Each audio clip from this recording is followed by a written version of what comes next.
All right, so we are recording now.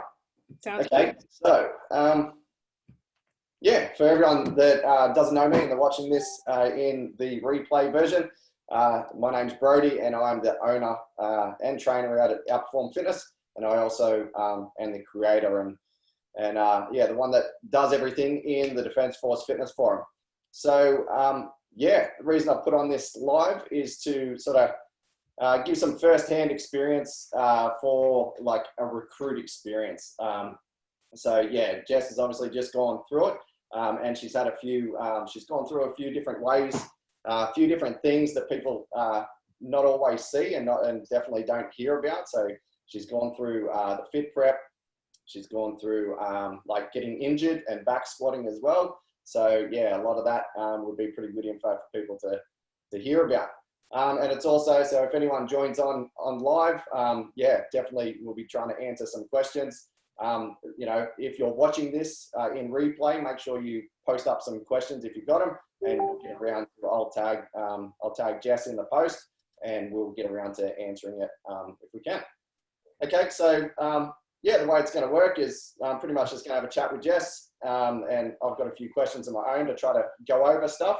And then from there, you know, if anyone's on live, we'll give them the opportunity to ask questions. And then after that, there have been some questions posted up in the fitness forum. So that's a good thing to finish off with and just answer them for those guys.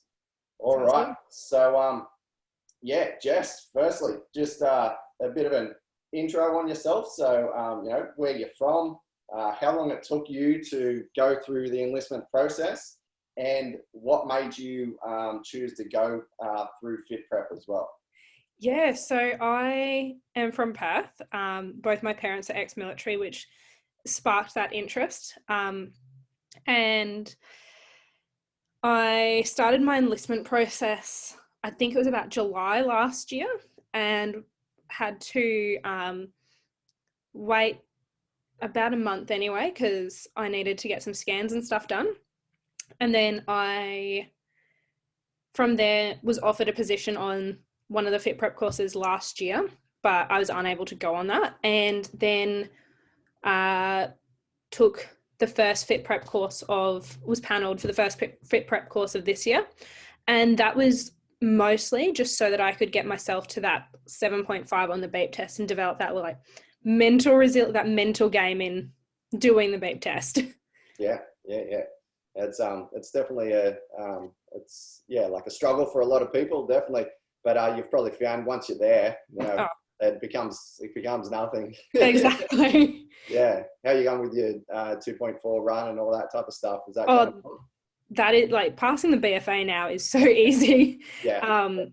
Yeah, that like I passed my BFA when I was at Kapooka. So yeah, that's it, and that's what you want to do as well. You want to be able to pass that sort of stuff. Well, might as well go into that now. Like, what's their idea? Because obviously it was a lot different 15 years ago when I went through.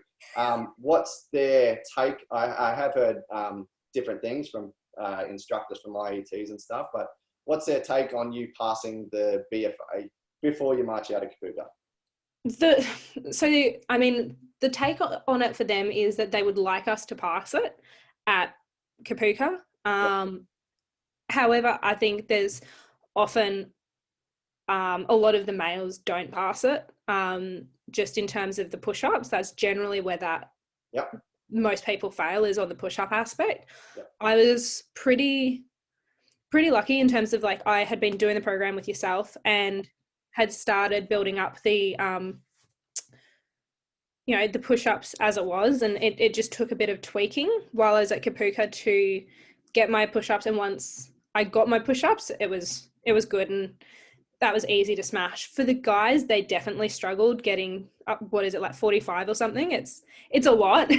But in saying that, there was actually a girl in my final platoon who was able to beat most of the guys with push-ups. Which is pretty impressive. Yeah, it's always good to see, and it proves it can be done. Like there's you know, there's definitely those special people out there that it doesn't matter whether you're a man or woman, they can still do it pretty well. So with I just want to like explain this a little bit with the males push-ups, because obviously everyone sees the females as struggling with push-ups, which they do. They struggle with their first push-up and getting to that sort of that level. But with the guys, all right, for example, for a male under 25, if you're going to Kapooka and say you're a reservist, okay, and I tell this to a lot of people, right, your pass mark for the PFA is 15 reps, all right? So you go down to Kapooka for 35 days. Once you march out of there, you're expected to be doing 40 plus push-ups.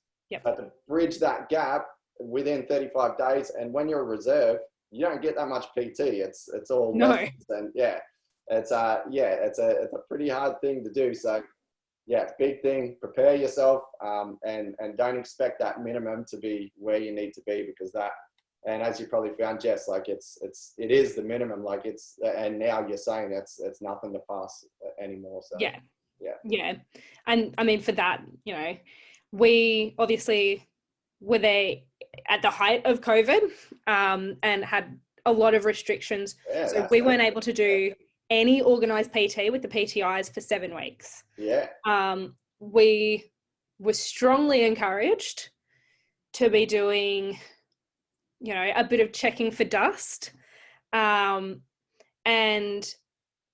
there were some people in my platoon that would take on anything. So like they would, you know, out at the range, if someone had to leopard crawl, they'd be leopard crawling right next to that person, which is, you know, it was great for their cardio, but also great in terms of like that team encouragement and that bonding. So, you know, it doesn't have to, like, the idea that you just have to be doing PT with the PTIs, like, yes, those are the rules. But if a corporal walks past and you're checking for dust, you're checking for dust, you know? That's it. All right. So, enlistment, you know, you started all your stuff in July last year. So decided you want to do fit prep. You got yourself to the level to be able to go down for fit prep. So just walk us through, because I honestly haven't spoken to many people that have done the fit prep course. It's obviously it's not that new. It's been around for a fair while now, but a newer thing. Tell us about it, how long it goes for, you know, what it's all about.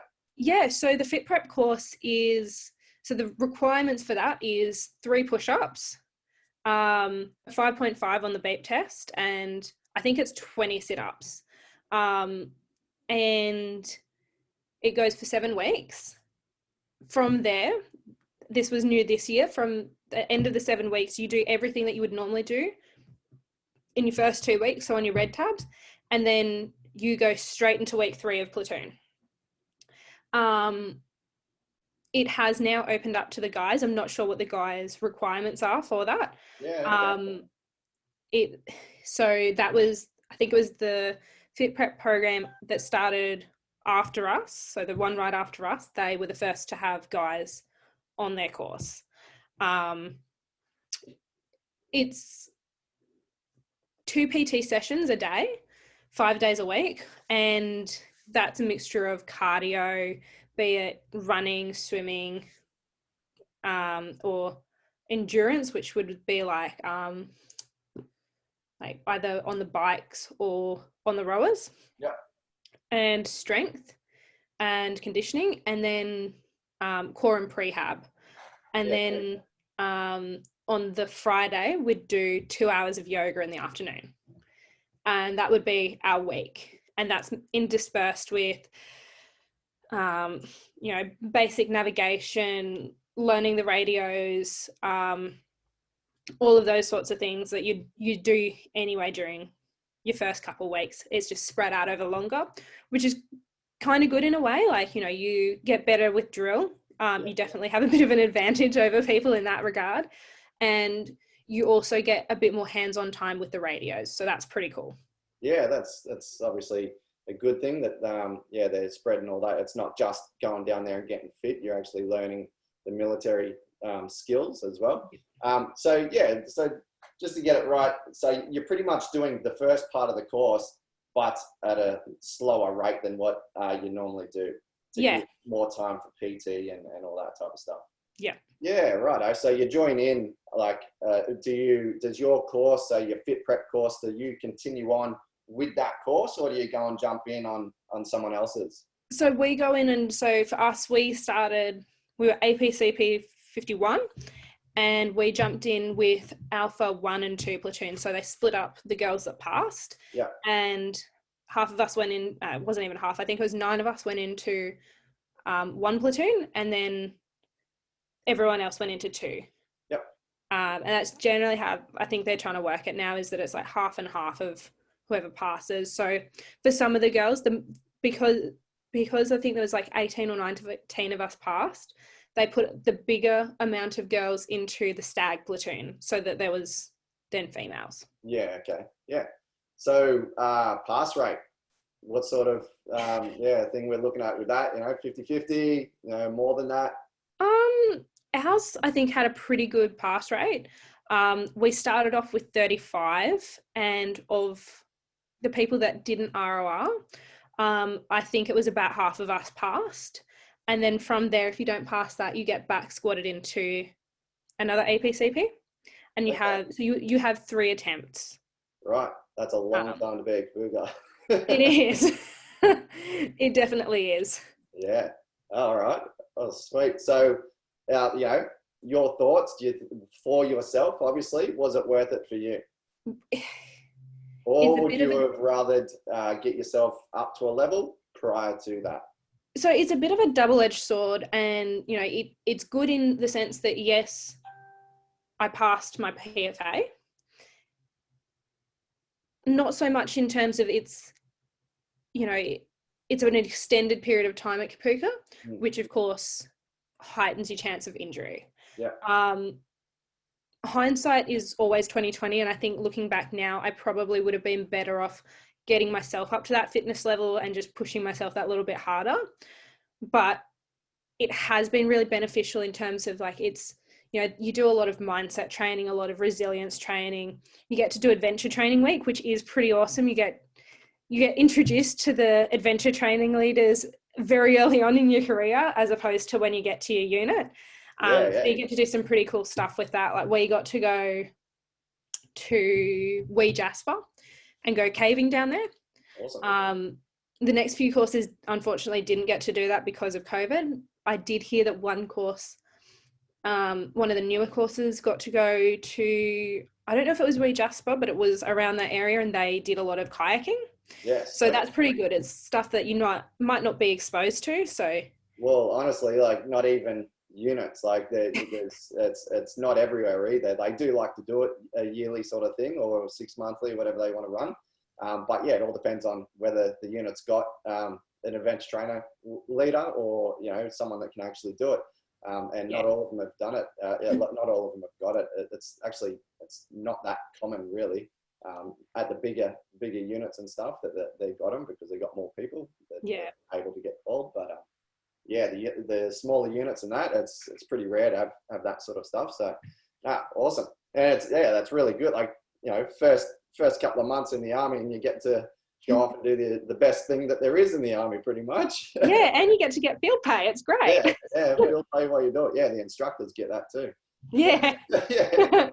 No one was complaining. Yeah. All right. Awesome. So with the fit prep side of things, you were saying, so you're training twice a day as well. So you have to get obviously there's a lower pass mark to get to be able to go and do fit prep. But even then, it's not just a matter of, I'm just going to do fit prep because I can scrape in there. You still need to train to go to fit prep, because like you said, that volume twice a day, it's pretty big. It's pretty intense. Yeah. And that's another thing is, there were girls that went from training maybe once a week, maybe less, to training twice a day, every working day. Yeah. So that's a lot of training all of a sudden, and it's not always, it doesn't always end the way that people think that it will. So I think that's definitely something anyone who considers fit prep should sort of take into account, is, even if you've been training, every day, is it the same amount of training? Is it the same intensity of training? Because yourself pushing it, like, you know, you pushing yourself is very different to having a PTI and a number of other people yelling at you during a mass session, for example. Like, it's two very different things, and it doesn't always, you know, things don't always go to plan because of that. Yeah, that's it. And the big thing is, like, you know, people that are coming in from the outside, that you're not exposed to the level of fitness that is in the Defence Force. Even though, yes, I posted up that that article the other day that there was a lot of slobs in the army. Yes. But in saying that, there's also a lot of fit people, and you know, the level of fitness is much higher than the standard civilian. And if you are, you know, you've never been a part of, like, even team sports, like the fitness is still much higher than even the team sports side of things. So if you've never been exposed to that, you just don't know. You don't know what it's like to be pushed. You don't know what it's like to train at that level. So 100%, 100%. And the other thing is, you know, when you're doing team sports, even, you know, you're playing team sports, and that's sort of what you're training for. Whereas with Army, with Fit Prep, with any PT session that you do with Army, you're training to be combat effective, and to, you know, for some people to get through field at Kapooka. And, you know, it's very high intensity, even though people might go, oh, you know, yeah, but you're just patrolling or whatever. It's still pretty, you know, it's not easy. No, and it's all day, every day. You're going to be doing bits of the night time. It's not like you're just getting up and going out and training for an hour or two. It's it's an all day thing. You've been going for a week or more. You've got barely any sleep, shitty food, probably dehydrated, and you're still got to be able to do it all. So, awesome. We've got a fair few people jumping on here. So just to let you know, I'm going to come around towards the end and let you guys ask any questions that you want. But, you know, if you've got something that springs to mind, you don't want to forget it, just type it up in the chat there, and and that'll be there for later on. Right, so I'm just going to go over, keep asking just a few more questions, and then I'll come around and let you guys ask some questions. All right, so, going through Fit Prep. You know, again, if anyone's watching this in replay and you want any more info on that, make sure you just leave a comment in the post, all right? So now we're going to move on, and what happens when you get injured? Yes. Yeah, so again, I haven't got much experience. I know the background of it, but your words, go for it. You've experienced it firsthand. Yeah, so I ended up I probably sustained the injury pretty early on. If I think back to it was probably towards the end of Fit Prep, but didn't really pay much attention to it. It didn't really, probably just got progressively worse. And in week 8, I got hospitalized for something else and was back squatted for that because I missed part of med week. And then at the end of med week, I went to the doctor and said, look, this is still not feeling right. And had a chat with her, and she did a couple of tests and basically said, I think you've fractured your pelvis. You need to go to get scans. And I begged her to let me do TCCC because I didn't want to get back squatted and do med week again. So she let me do TCCC, which probably, again, hindsight 2020, wasn't necessarily the best idea, just because I went in hard and fast on that one, and wound up having a stress fracture on my pubic bone, which was not fun. Not very good at all, I can imagine. And got back squatted, spent 2 weeks in hospital, and back squatted into Digger James platoon for 8 weeks doing my rehab. So that's 10 weeks total. So you back squatted 8 weeks and 2 weeks in the hospital. Yeah. Oh, what was it like going into another platoon, like jumping in when everyone's sort of buddy and you're the new person in there? So I got very, very lucky. First of all, with 41, they are some amazing people, and I'm really excited to serve with them in the future. Like, they are some really, really good people in that platoon. And then again with 6th platoon, That was interesting because obviously that's week 9. You've really formed those bonds by that stage, and everyone knows everyone. Most people have enlisted with each other, and so it can be a bit hard. But there's some really good people, and got to make some really good friends from that. Yeah, that's good. And like, it doesn't really matter. You've only come in, what did you say, week 9? Really, it feels like forever down at Kapooka, but it's not really that long, and you're still all going through that unknown stage together. So you like bond with people like super quick. That's what, don't worry about going down there by yourself or anything, because you'll make friends instantly, because everyone's freaking out. Yeah, and I think especially at the moment, because people are spending 2 weeks in isolation together, you're either going to have a really good relationship with people in your platoon, or you're going to want to kill them all. Yeah. I don't know if I can say that, but I imagine that's probably what some people think by the end of it. Yeah. I never want to see any of you again. I'll get posted to, anywhere without you guys. The good thing is, like, if there are those type of people, they usually don't make it through. Exactly. Yeah, they're done before it ends. So you can tell pretty quickly what's going to happen. Yeah. All right. So back squatted. What are you doing, Digger James? So you do 2 PT sessions a day again, with the physios. You do that for 2 hours. And so initially, when you have stress response or stress fractures, what they do is you do a certain amount of time, so say 4 weeks for me on. So what I'll start, first of all, when you're in hospital, you're on no impact. You're only doing hydrotherapy and working with the head physio to just sort of do stretches, and mostly it's about pain management and that sort of thing, and just figuring out how bad it is. And then you go into Digger James and you do 4 weeks with low impact. So say for your cardio days, you might do 20 minutes on the anti-gravity at 75%.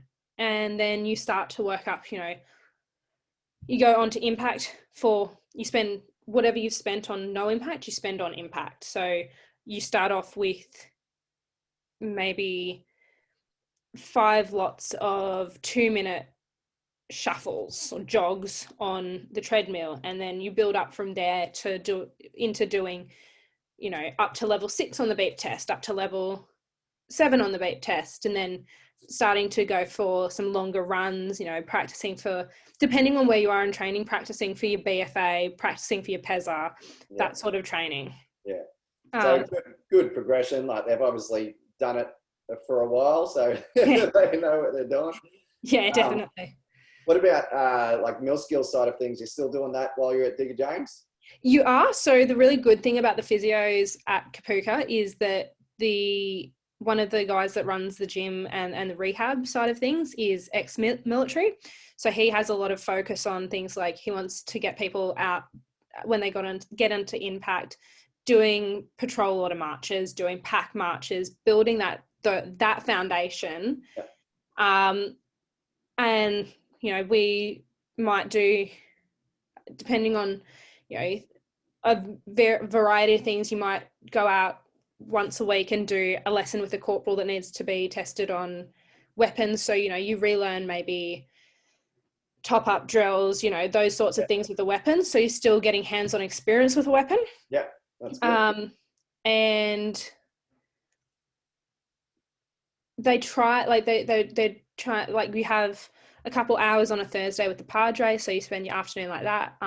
They try and do as much as possible with you, but obviously there's a lot of moving parts in that platoon where people are coming and going so quick, so often, that it's very hard for them to sort of have a set, other than breakfast is this time, physios at this time, lunch is this time, physios at this time, dinners at this time. Other than that, it's sort of up to whoever is duty NCO that night. So you could get someone who is a medic, and they'll do some medic training with you, and work on first aid stuff. You might get there was one time that we had one of the marksmanship training cell guys as our duty NCO, and he I think he specializes in light support weapons.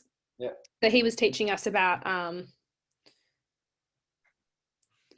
different how to shoot and aim without seeing something, and like it was quite interesting in doing that sort of stuff. So they try and do as much as possible, but it's not always as much as what you might like. It's definitely not as much as in platoon. Yeah, pretty much off the cuff type stuff. Who's here? We got this guy. Let's go and do some stuff. Yeah, pretty much. All right. So your experience at Kapooka was pretty full on. So you pretty much hit everything. Yeah. So what do you reckon you enjoyed the most? So we've got all the bad stuff out of the way. What did you enjoy the most out of Kapooka? Probably the weapons training package. Yep. I loved doing that. There's something that's just really fun about shooting stuff. Yeah. That was something I was definitely excited about and definitely wasn't disappointed by. Have you like played with weapons beforehand? Yes. Yeah. So I'd played around a little bit, but nothing to that extent, and definitely not with those sorts of rifles. Mostly it's been bolt action. Yeah. And then I think also March Out Week, like getting back from field and getting into March Out Week was just amazing because you've made it. It's a good feeling. They still do the whole giving you the slouch hat sort of thing in your hallway. So for us, we got the private slides. So they collected, we were told to go back into our rooms and get one of our private slides out, and they shuffled them. So you didn't necessarily get back your private slide, and your section commander went down and took your gold tab off you and then put your private slide on you. And, depending on who, like for me, my corporal was like, good job, glad you made it sort of thing. We got there in the end. Yeah. Well, it was funny because he'd been my section commander when I was with 1 platoon, and he was then filling in 6 platoons. So it was a bit of a, oh, yay. Yeah, that's good. And it is. It's honestly like one of the best feelings, like you've really accomplished something. And when they make it like a thing where you actually get awarded, or, it's actually a thing where you're recognizing what you've done. Yeah. It hits the heart pretty hard. It does. Yeah, awesome. All right, so that's the thing you enjoyed the most. What was the hardest thing to do with Kapooka? It'd be a toss-up between field and Bayo Day. Yeah. There's a lot of people that'd be like, I loved my Bayo Day, and credit to the corporals where credit is due. They made it really good for us. I did not love it though. It was definitely not my favorite part of Kapooka. Yeah. I definitely struggled with that. I'm not an overly aggressive person, and just because you make me angry 1 minute doesn't mean that 5 minutes later I'm actually going to still be angry. I just don't have that. It's tough to do that. It's tough. Get running around there. Yeah, it is, especially when you're going uphill. In wet cams and boots that are pretty heavy. Yeah. And that's the conditioning that you need. Is that stuff? That's what you're trained for. Is that type of thing right there. 100%. And then just pack marching during field, I really struggled with. The pack is about as big as I am. It weighed half of what I do, and it just, for females, it does not sit well. Don't worry, it doesn't for males either. And the way that they encourage females to pack their packs is different to males. So males were encouraged to pack things around their shoulders. Females, they're encouraged to pack things around their hips because that's the stronger area. Yeah, I've never heard. That's a weird thing. I myself, I wouldn't tell anyone to pack around the shoulders. I'd down the bottom. So all your weight's down. So the top of the shoulders, it's pulling you back as well. Yeah. Well, when you're a tiny female, it's pulling you back either way. Yeah, so that's right.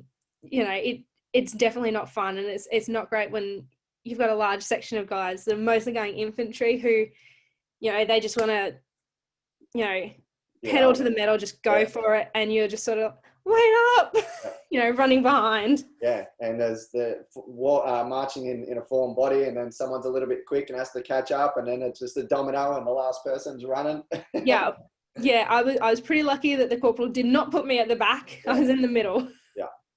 Yeah. Awesome. Yeah, definitely. All right. So I've got just a couple more questions for you. All right. So, yeah, would you do anything different with your prep leading up to, it doesn't matter whether you're going to Kapooka or fit prep, like going to recruit training or fit prep. Yeah, just going down there. Yeah, I think I would focus a lot more on my mental aspect, on building that resilience, sort of putting myself in the hurt locker a bit more before I'd left. Yeah. And I think I would have done a few more weighted walks or marches and actually started sort of playing around with that. Yeah, for sure.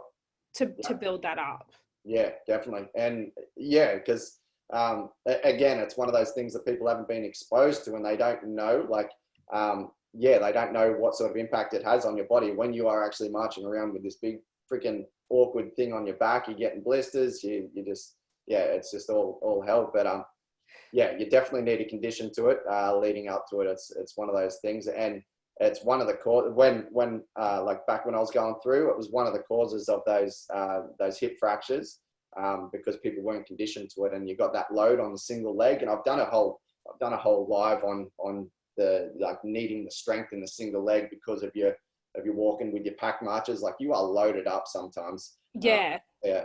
And that's the thing you'll see forever. Like that doesn't go away. That's one of those exercises that in the army forever. Even though, as a mechanic, never take my packet. Like we got the vehicles. We just chuck everything, all our fridges and cokes and everything in there. Typical Romy. Goodbye. All right. So what would be your advice for someone that's preparing for Kapooka right now? So obviously, that was a good one that you just went over there. And anything else? Yeah. So I would, and this is a bit of sort of advice for Kapooka, current climate, COVID sort of thing is you're not getting local leave. So anything you want for field, either bring it with you or order it while you're at Kapooka because you're not getting into town at all. Yep. So you don't have the opportunity to go in and get your tent pegs or your Oki straps. So that's something that I'd advise for people to, at the moment, be bringing. When Kapooka is out of lockdown, obviously it's not as important. The other thing for females, and this is a big one because for some reason Afghans and the post office don't sell them, is to bring panty liners for field. Yeah. Whatever reason is post office and that don't sell it, so you got to bring them with you because otherwise you're not going to be getting them unless you've got an awesome sergeant who gets them for you. Which we were lucky enough to have. The other thing is sort of prepare yourself in terms of you're just not going to see your family for 12 weeks at the moment, and you're not going to get to have them at March Out, and it's crushing, but it's one of those things where I'm not saying that Kapooka hasn't prepared people in the past, but I think at the moment, and it's something that our corporals and our sergeant have said, is you get a very different experience and you start to learn sort of what it might be like on deployment because you're not going to see your family. And you are going to be confined to a base potentially, other than sort of doing patrols and stuff. So they said it's quite good that we're kind of getting exposed to that at the moment and building that resilience and building that sort of mindset, and also just learning that things change really quickly in the army and we're learning it really early on. And that was something that people that went through, over the last sort of 6 months definitely learned, because things changed like that. We were told, you've got local leave this weekend, go tell your families, invite them to come down. Next minute we're getting told, nah, that's canned. You're not getting off base, sort of thing.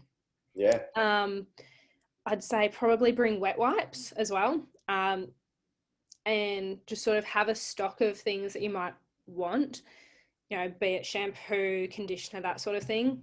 Bring those sorts of things, and bring a couple of things that you might want post March Out as well, because you're not going to get that at March Out, which is what I thought I was going to get, and I did not. So then you're sort of stuck with a bit of an awkward position when you get to your IETs, where you've only got stuff that you packed for Canberra or whatever. And one thing that I strongly recommend is get some good coat hangers. because when you're doing retraining and you're just yanking your pants off your coat hanger to get, to get into them as quickly as possible, you will break at least one coat hanger, probably more. So definitely have a good stock of them and try and get some good quality ones so that you're not snapping things in the middle of retraining. Yeah. Yeah, it's a really good point you bring up about the whole COVID side of things and not being able to go out and get your stuff. Yeah, it's a different world down there at the moment, and you gotta think ahead, and you giving them this advice will definitely really help people that are just about to go down or getting ready to go down. Yeah. And yeah, the whole 3 months of being away, yeah, definitely you don't even have to be deployed to do that. You can be going on a course, you can go on exercise. There's so many things that, you'll be away for, a lot. And it all depends on the unit. Like, yeah. And, Navy, go out sea a lot. Yeah. Air Force don't really do much. They go out and stay in 5-star hotels, but they can probably pay for their families to stay there as well. But, that's the Air Force. That's why everyone goes there in the end. They've got the life, I tell you. Yeah.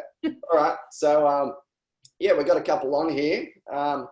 Some I can't see, but you've got the option to unmute yourself. So we've got Marianne's iPad, but that's obviously not Marianne there. You got a question at all you want to ask Jess? All right, you got to unmute. Hang on. We've got some newbies to Zoom here. So if you just unmute yourself.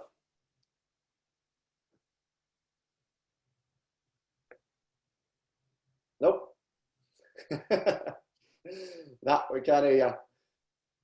Yeah, there should be a little thing to unmute yourself. If not, just type. If you've got a question, just type it in the little chat box, and I'll ask it for you. And whoever's on the other as well, like I can't see you obviously. All right, Brody, can you hear me now? Yeah. All right. My name is Bobby, and as you know, I've been in the process of on the recruitment. I had an issue with my medical thing, and then I reappeal because when I took my first medical, they said my blood pressure is a little bit high. I don't know why. Every time I go to my doctor, it's normal. It's probably the excitement of being. Yeah, that's it. Right. Now, my question to Jess is: did she get the injury already while she's in Kapooka or before getting there? And did she get the medical exam passed on a first time basis? Because I'm envy here. I envy her because as of now I'm still in the process, and I'm really eager to be part of the defense force, but unfortunately I'm still hanging in the balance, as you know. Yeah, the conversation is very important and very interesting for me. Yep. Because I'm really keen in getting in. So yeah, that's my question to Jess. Did she get the injury inside the Kapooka already, or before getting in? Yes, so I got my injury while I was at Kapooka. I did have a couple sort of things that I had to sort out with, like during my recruitment process, in terms of old injuries where I had to go for an MRI and an X-ray to sort of say that and get that signed off by a what are they called? Orthopedic surgeon, to say that these would not cause me issues in defense.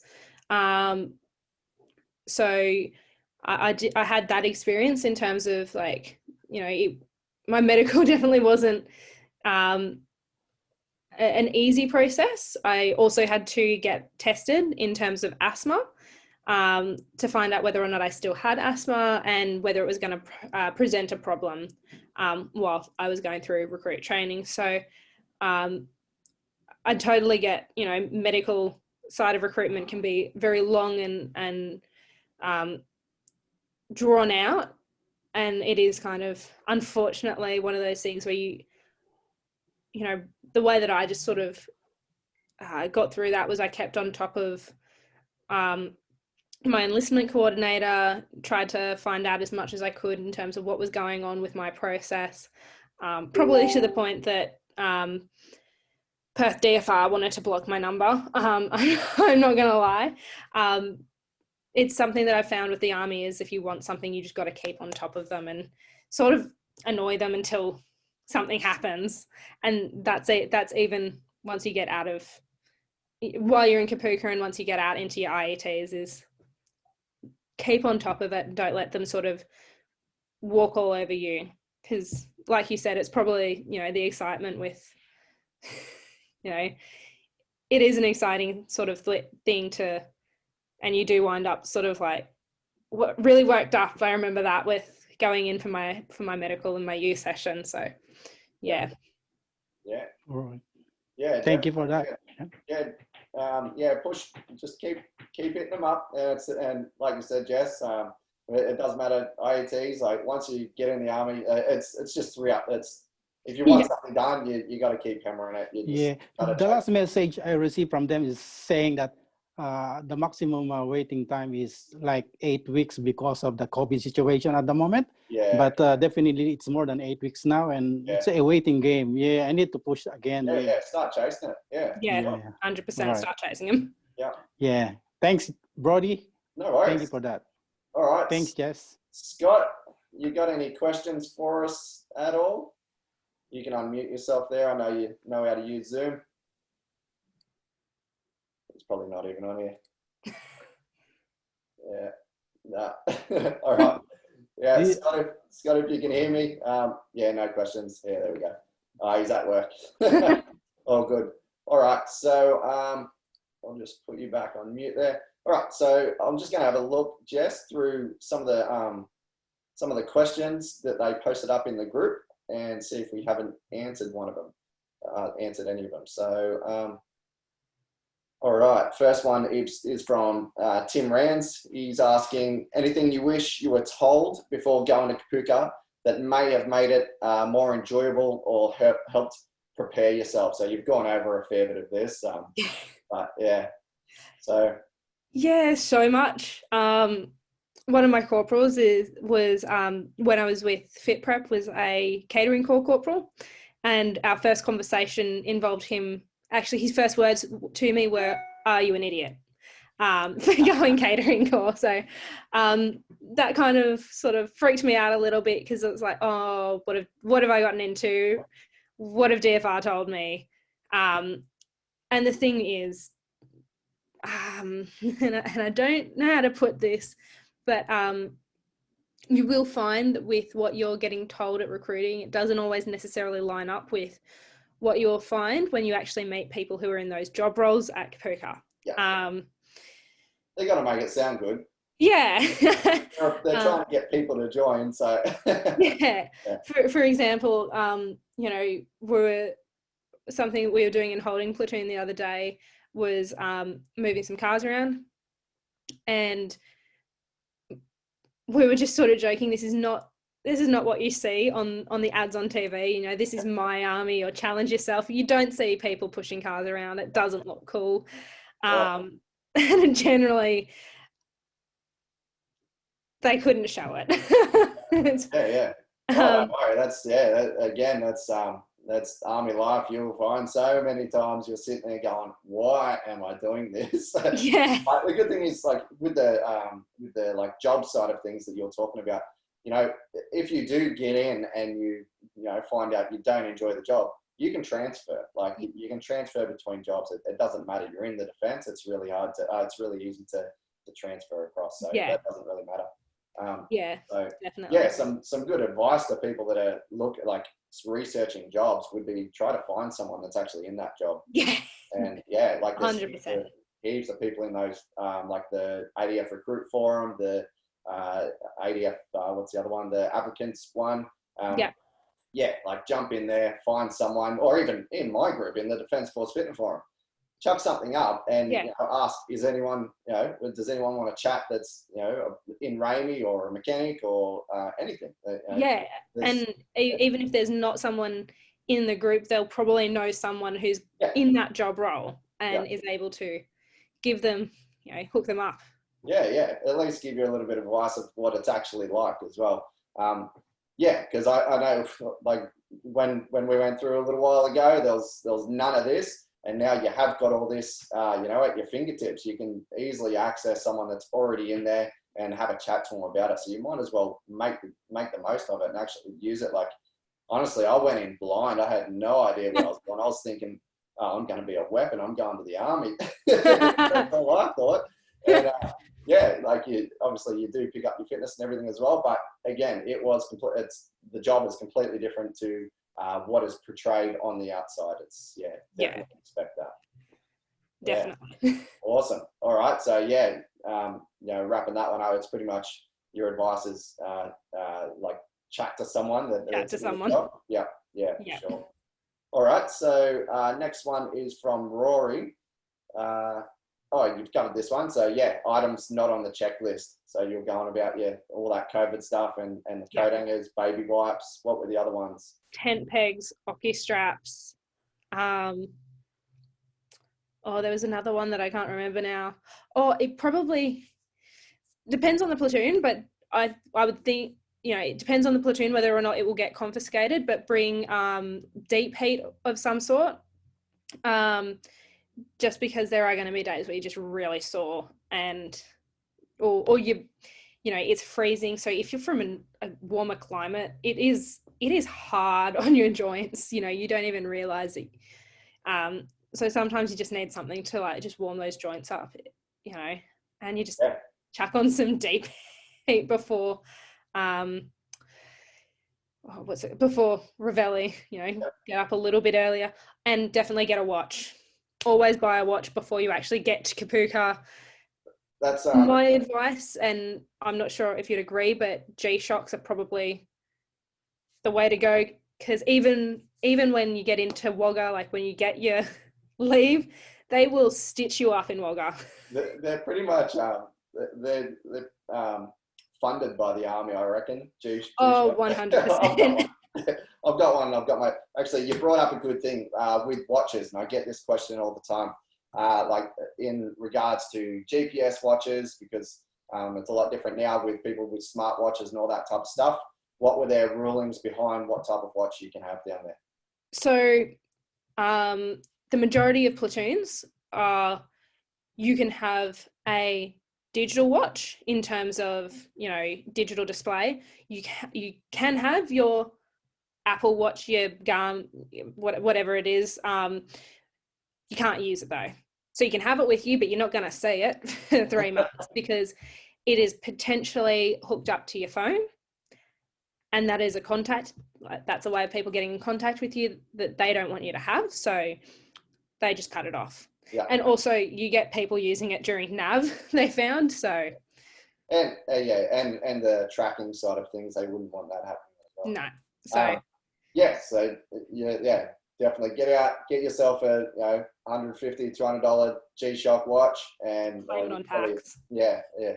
And get yourself just one that's good for field, because if you're going into the army, you're going to be going field all the time. You don't want to be taking a good watch that you don't want to get banged up out there as well. So and it will that can and get one that can last. Yeah. Awesome. All right. Well, that's all the questions from the from me, from the live guys, from the group.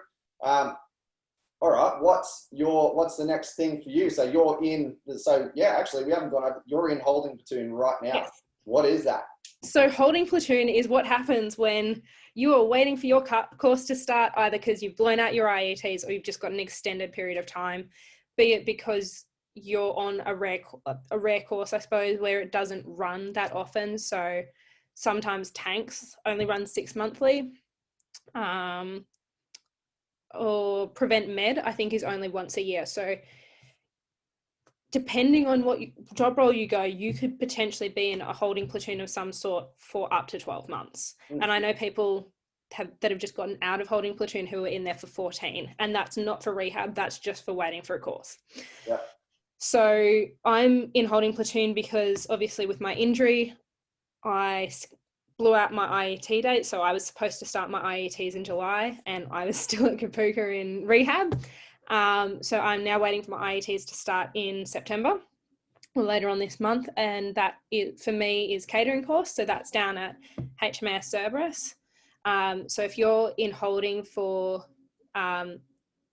medics or catering corps, you're in holding at Latchford Barracks.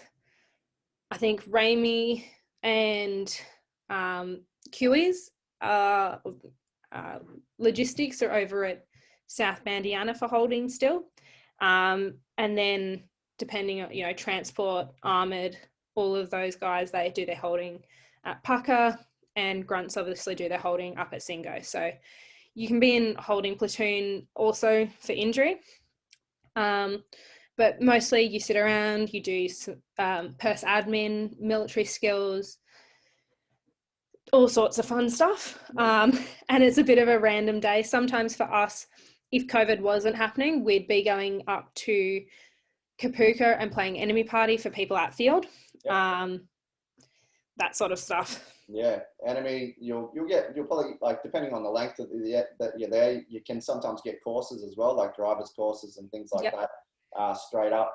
They do try to make the most of it, but again, it's just like Digger James. You're just there, you know, waiting on your bloody your ITs to start. Yeah. And the other thing that the medics, so Course 35, they are currently assisting on the border with Operation COVID Assist.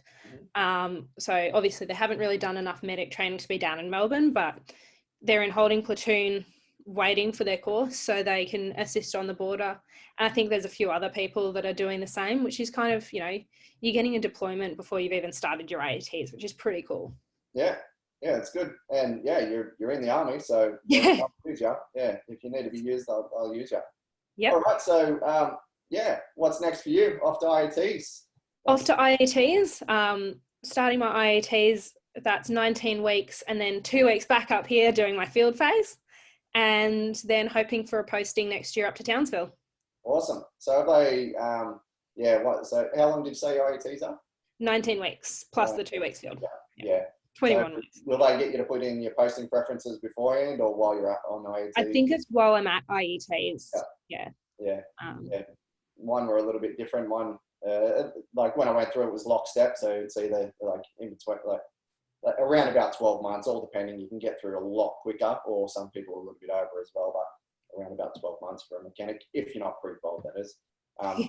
So yeah, awesome. All right, well, we definitely covered a lot of stuff, and especially that COVID. I didn't even think about that side of things in preparing and actually thinking of some stuff to take before you go there, because you won't have that opportunity when you're there. So super handy.